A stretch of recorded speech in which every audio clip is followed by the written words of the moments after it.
विद्यार्थियों, आज हम पढ़ेंगे मैकियावेली के नैतिकता संबंधी विचार। मैकियावेली मध्य युग का विचारक था और मध्य युग के अंत का विचारक था और उसके समय में धर्म, नैतिकता और राजनीति में घनिष्ठ संबंध पाया जाता था। मैकियावेली की सबसे प्रमुख विशेषता या राजनीतिक विज्ञान को देन यही है कि उसने धर्म और नैतिकता को राजनीति से अलग किया और इसी कारण जो है उसे आधुनिक राजनीतिक विज्ञान का जनक भी कहा जाता है। देखिए, उसके नैतिकता संबंधी विचारों को हम कई बिंदुओं के रूप में पढ़ेंगे। सबसे पहला उसकी विचार है, उसकी विशेषता है धर्म पर आधारित नैतिकता का विरोध। देखिए, मैकियावेली जो है उसने धर्म पर अपने समय में प्रचलित धर्म पर आधारित नैतिकता का विरोध किया। उसके समय में नैतिकता का आधार ईसाई धर्म था और ये धर्म जो है वो पारलौकिक जीवन को अधिक महत्व देता था और यह लौकिक या भौतिक जीवन या भौतिक सुख को जो है कम महत्व देता था या उसके प्रति उदासीन था। मैकियावेली के अपने जीवन में ये देखा कि जो पोप और चर्च के पदाधिकारी हैं वो इस प्रकार की नैतिकता के विरुद्ध आचरण कर रहे हैं, वो आकंठ भ्रष्टाचार में डूबे हुए हैं। तो उसे जो है उसने इस प्रकार की नैतिकता का विरोध किया और उसने कहा कि नैतिकता का आधार पारलौकिक जीवन नहीं बल्कि यह लौकिक जीवन या भौतिक जीवन नैतिकता का आधार होना चाहिए। उसने धर्म की बड़ी आलोचना की और उसने कहा कि हमारा धर्म जो है हमें विनम्रता और सांसारिक सुखों के प्रति उदासीनता का पाठ पढ़ाता है या सांसारिक सुखों के प्रति जो है विमुखता को उच्चतम सुख मानता है। लेकिन उसने कहा कि इन सिद्धांतों के कारण हम सभी कैसे हो गए हैं, कायर हो गए हैं और जो दुष्ट व्यक्ति है वो बड़ी आसानी से हमें अपने कब्जे में कर लेता है। तो इसलिए उसने और साथ ही साथ उसने देखा कि उसके समय के जो चर्च और जो पोप थे वो इसके विरुद्ध आचरण कर रहे थे, तो उसने इस प्रकार की नैतिकता का विरोध किया। नंबर 2 है नैतिकता का आधार राज्य। मैकियावेली का मानना था कि इहलौकिक जीवन या भौतिक जीवन ही वास्तविक है और जीवन की रक्षा और वृद्धि जो है प्रत्येक व्यक्ति की जीवन का परम उद्देश्य है और जीवन की रक्षा और वृद्धि के लिए राज्य जैसी संस्था का होना परम आवश्यक है।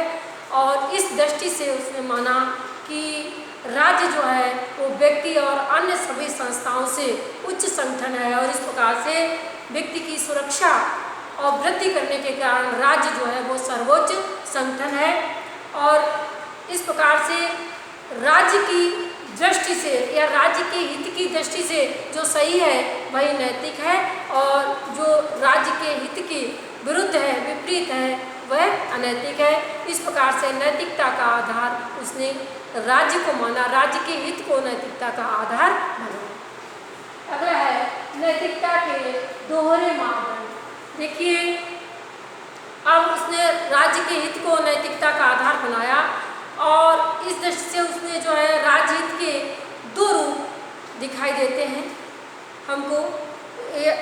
एक तो शासक और दूसरा शासक, ठीक है ना।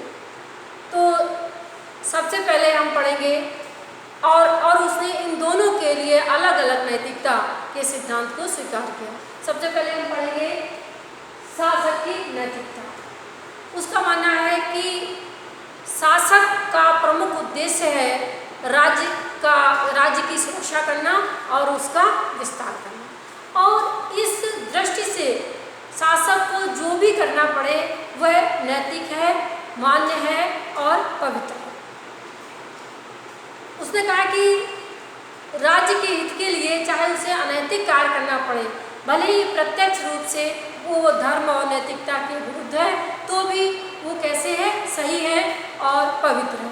उसने कहा कि राजा को तो हमेशा राज्य की सुरक्षा की चिंता करनी चाहिए। साधन तो अपने आप आदरणीय माने जाएंगे और उनकी प्रशंसा की जाएगी। राजा का काम आम खाना है, गुठलियाँ गिनना नहीं है। और इस प्रकार से राज्य के हित के उद्देश्य से राजा को जो भी काम करने पड़े, जो भी कार्य करने पड़े या जो भी साधन अपनाने पड़े, राजा को वो उचित और अनुचित सभी प्रकार के साधनों का उपयोग करना चाहिए। उसका मानना था कि राजा को शक्ति, धोखा और पक्षपात लेकर चलना चाहिए। शेर की तरह उसे शक्तिशाली होना चाहिए और लोमड़ी की तरह चालाक होना चाहिए।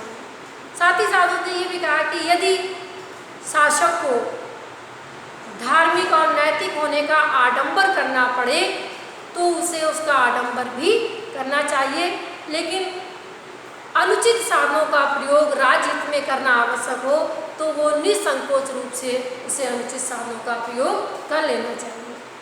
इस प्रकार से हम कह सकते हैं कि उसने शासक को नैतिकता के सभी बंधनों से ऊपर माना है। राजा के ऊपर कोई भी नैतिक बंधन नहीं है, राजा के ऊपर नैतिकता का कोई भी नियंत्रण स्वीकार नहीं किया। अब दूसरा है दूसरी नैतिकता है प्रजाजनों की नैतिकता। अब वो शासक को तो सभी प्रकार के नैतिक बंधनों से ऊपर मानता है, क्योंकि राज्य की सुरक्षा और राज्य का कल्याण जो है वो सर्वोपरि है और उसके लिए शासक को सभी बंधनों से, नैतिक बंधनों से ऊपर मानता है। लेकिन वो उसका यह मानना है कि प्रजाजनों के बीच नैतिकता का सिद्धांत कायम होना चाहिए, प्रजाजनों के बीच नैतिकता की स्थापना होनी चाहिए। उसका मानना है कि प्रजा का ये नैतिक कर्तव्य है कि वो राजा के समस्त आदेशों की पालना निष्ठा, अनुशासन और कर्तव्य भावना के साथ करे। और इस प्रकार से वो मानता है कि प्रजाजनों के बीच धर्म की स्थापना जरूर करनी चाहिए या होनी चाहिए, क्योंकि इसके माध्यम से प्रजाजन जो है अनुशासन का, कर्तव्य निष्ठा का पाठ सीखते हैं। उसने अपने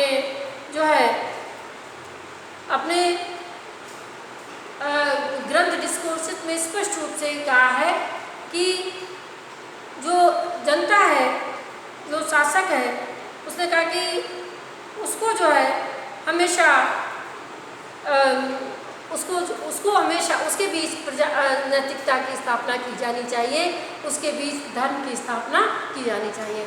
उसने कहा कि जो राजा और गणराज्य अपने राज्य की रक्षा करना चाहते हैं, उन्हें अपने राज्य में जो धार्मिक संस्कारों की जो विशुद्धता है उसको बनाए रखना चाहिए, क्योंकि नागरिकों और प्रजाजनों के बीच धर्म की हानि होते हुए देखने से बढ़कर उसके विनाश का और भी कोई लक्षण नहीं हो सकता। तो इस प्रकार से प्रजाजन तो जो है वो नैतिकता के अधीन है, धर्म के अधीन है, और उन्हें जो है नैतिकता के जो सामान्य मापदंड हैं, जो भी नियम है, उनका पालन करना चाहिए, लेकिन शासक के ऊपर किसी प्रकार की नैतिकता के बंधन को वो स्वीकार नहीं करता। अगला है नैतिकता व राजनीति का पृथक्करण। मैकियावेली जो है वो उसका मानना है कि राजनीति और नैतिकता को अलग अलग होना चाहिए और राजनीति के राजा को नैतिक बंधनों से अलग रखा जाना चाहिए। न केवल अलग रखा जाना चाहिए, बल्कि उसने कहा कि राजनीति को नैतिकता से ऊपर रखा जाना चाहिए, यानी नैतिकता को राजनीति का अनुगामिनी बनाया जाना चाहिए। उसने इस संबंध में कई तर्क दिए हैं। पहला जो तर्क उसने दिया कि राज्य की उत्पत्ति जो है वो मनुष्य की स्वार्थ प्रवृत्ति से हुई है और इस दृष्टि से राज्य एक कृत्रिम संस्था है, और उसका ये मानना है कि इस प्रकार से मानव हितों की रक्षा की दृष्टि से राज्य एक सर्वोच्च संस्था है, और इस दृष्टि से जो राज्य है उसे या शासक जो है उसे नैतिकता के अधीन नहीं रखना चाहिए, उसे नैतिकता से ऊपर माना जाना चाहिए। और मैकियावेली के इसी दर्शन को बाद में हॉब्स ने अपने दर्शन का आधार बनाया। दूसरा है राजनीतिक अनुभव। उसका ये मैकियावेली ने अपने राजनीतिक अनुभवों से ये सीखा कि राजनीतिक अनुभव और इतिहास के अध्ययन से उसने यही निष्कर्ष निकाला कि जो शासक नैतिकता के बंधनों में नहीं फंसे या जिन्होंने जो है चालाकी से काम किया वो जो है अधिक सफल हुए और उन्होंने राज्य की हितों की रक्षा और विस्तार उन लोगों की अपेक्षा अधिक किया जो कि नैतिकता के बंधनों में फंसे रहे। उसने अपने स्पष्ट रूप से ये कहा कि राजा के लिए, अपने डिस्कोर्सेस में लिखा है कि राजा के लिए अपने वचन का पालन करना और नीतिपूर्वक आचरण करना प्रशंसनीय है, ये हम सभी जानते हैं। लेकिन उसने कहा कि हमारी आंखों के सामने जो कुछ भी घटित हुआ है उससे हमें यही दिखाई देता है कि वे राजा महान कार्य करने में अधिक महान कार्य कर पाए जिन्होंने की चालाकी में दूसरों को पीछे छोड़ दिया, और जो है चालाकी में जिन्होंने दूसरों को पीछे छोड़ दिया, और जो है वे शासक अधिक सफल हो पाए जिन्होंने नैतिकता की परवाह नहीं की। उसका ये मानना था कि जो बुद्धिमान शासक है उसे कभी भी अपने वचन का पालन नहीं करना चाहिए और ना ही ऐसा करना उसके राज्य हित में होगा। यदि वे परिस्थितियां समाप्त हो गई हैं जिनमें विवश होकर उसने किसी प्रकार का जो है वादा किया, तो कहने का मतलब ये है कि यदि उन परिस्थितियों में राजा ने यदि प्रजा से अपना कोई वादा किया है, वचन दिया है और वो परिस्थितियां समाप्त हो गई हैं, तो उसे अपने वचन का पालन नहीं करना चाहिए। उसका तर्क था कि मनुष्य चूंकि कैसे हैं, बुरे हैं, अश्रेष्ठ हैं, वो तुमसे किए हुए वादों को कभी भी नहीं निभाएंगे, इसलिए तुम भी जो है उनसे अपना वचन पालन करने के लिए बाध्य नहीं हो। उसका मानना था कि किसी भी राजा के सामने ऐसे उपयुक्त कारणों का अभाव नहीं है जिनकी ओट में वो वचन भंग के ऊपर पर्दा डाल सके, और इस प्रकार से जो है उसने उसका कहना था कि इस बात के समर्थन में अनेकों उदाहरण पेश किए जा सकते हैं कि वो राजा अधिक सफल हो पाए जिन्होंने कि जो है सर्वोत्तम सफलता मिल पाई जिन्होंने सबसे ज़्यादा चालाक था। अगला है मैकियावेली के मानव स्वभाव संबंधी विचार। उसने अभी इससे पूर्व के पॉइंट में मैंने यही डिस्कस किया था कि मनुष्य स्वभाव से कैसे है, स्वार्थी है और शक्ति की कामना चाहते हैं, शक्ति की पूजा करते हैं। इसलिए उसने शासक को भी यही सलाह दी है कि वो भी अधिक से अधिक अपने राज्य को शक्तिशाली बनाए, शक्ति का विस्तार करे और जो है शक्ति की पूजा करे। और उसने कहा कि शासक को जो है किसी प्रकार अपने राज्य का विस्तार करने के लिए, शक्तिशाली बनाने के लिए साम दाम दंड भेद किसी प्रकार से जो है उसे अपने राज्य को शक्तिशाली ही बनाना चाहिए, अपने राज्य के स्वार्थ की पूर्ति। राज्य का स्वार्थ क्या है? राज्य का कल्याण जो है, राज्य के हितों की पूर्ति करना जो है वो राजा का स्वार्थ है या राज्य का स्वार्थ होता है। राजा को इन्हीं स्वार्थों की पूर्ति के लिए कार्य करने चाहिए। उसका कहना था कि पाप और पुण्य, न्याय अन्याय, उचित अनुचित, ये सब जो है वो किसके लिए है? डरपोक मनुष्य के लिए है। राजा को इनका दास नहीं होना चाहिए। उसका कहना था कि राजा को तो हमेशा यही सोचना है, यही सीखना है कि जो हत्या, डकैती, चोरी, अवसरवादिता, बेईमानी, धोखा उसके कुशल अस्त्र हैं और इनका जो है अपने उद्देश्यों की प्राप्ति के लिए कभी भी प्रयोग कर लेना चाहिए।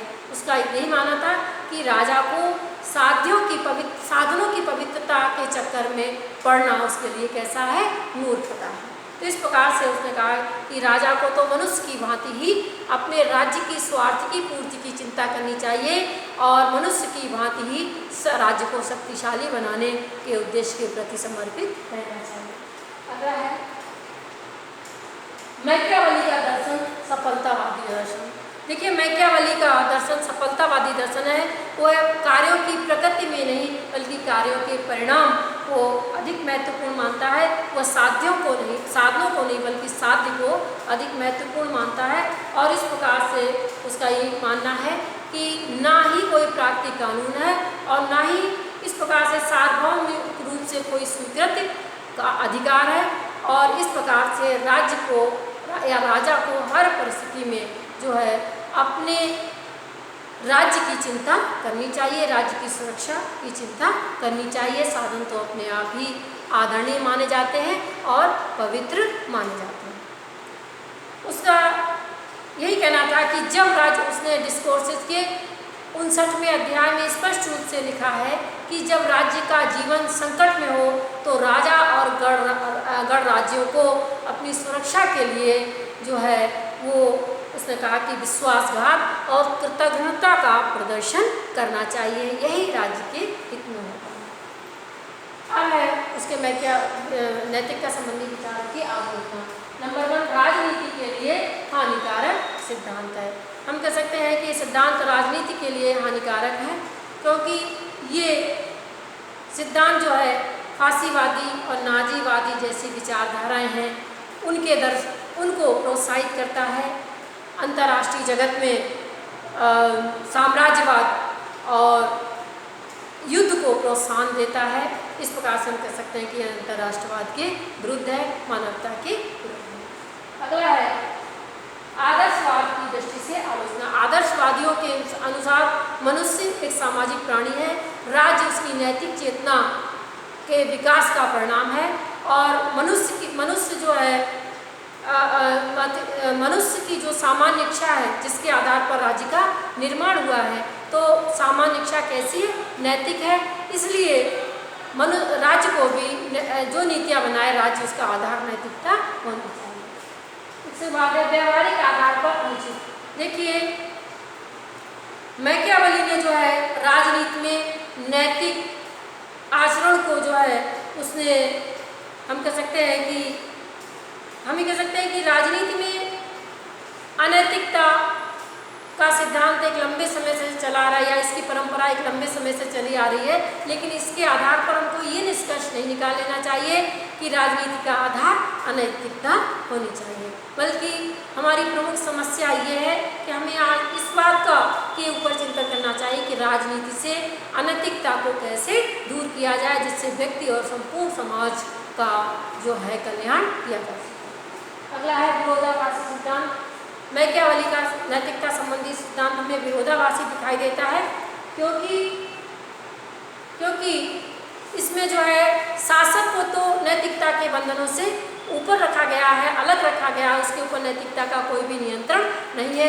लेकिन प्रजाजनों से ये उम्मीद की गई है कि वो नैतिकता और धर्म के अनुसार अपना आचरण करे। लेकिन जो है अनुभव यही सिखाता है या हम अनुभव के आधार पर कर सकते हैं कि प्रजाजन जो है अपने राजा के गुणों का अनुकरण करती है। जैसा राजा होता है उसी के अनुरूप प्रजा होती है। प्रजा जो है अपने राजा के चरित्र और विशेषताओं को अपना आदर्श मानकर उसके अनुसार ही कार्य करती है। अगला है नैतिकता और राजनीति में विरोध।